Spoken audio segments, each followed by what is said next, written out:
Today is Maundy Thursday, and today we remember the Lord's Supper. As Jesus walked toward Jerusalem, where he would observe the Passover, he called to Peter and then to John, these two disciples, and no others.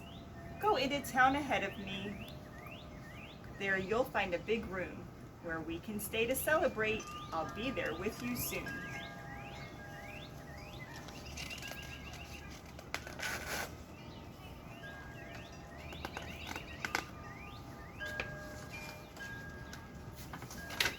When Jesus finished talking off with Peter and John, they met a man as Jesus had planned, and to his house they went on.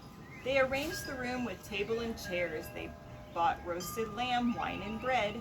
And when all this was done, the master came with his disciples as he had said.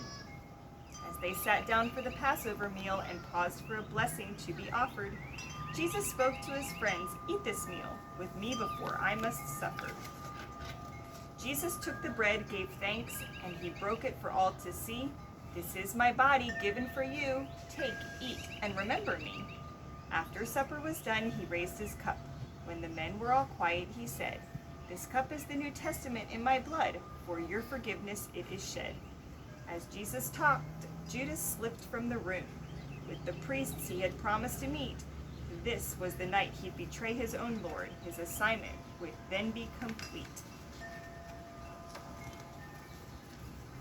Peter, the man who was always so bold, said, "Lord, as I live and have breath, no matter what has happened, I'll stay by your side, both in prison and later in death." The Lord shook his head. "No, Peter," he said, "before the cock even crows, you'll have claimed that you're not one of my own, and that Jesus you don't even know." Then they walked to Gethsemane so Jesus would spend time in prayer. Taking Peter, James, and John with him, he asked them to watch with him there.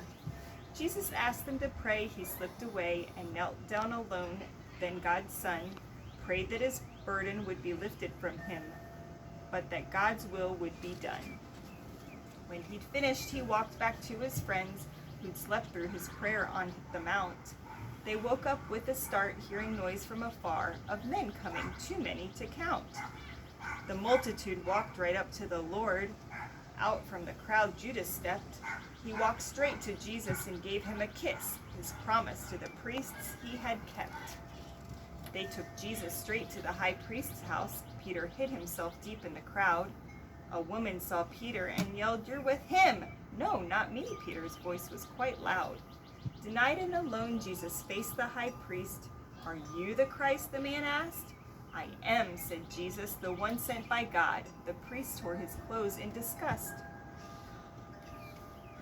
The priests and leaders took Jesus to Pilate, the judge who would send him to the cross. They didn't know they were a part of God's plan to save us and heal all our loss.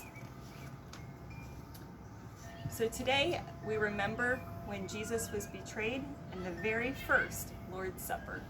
Have a blessed day. Bye. Bye.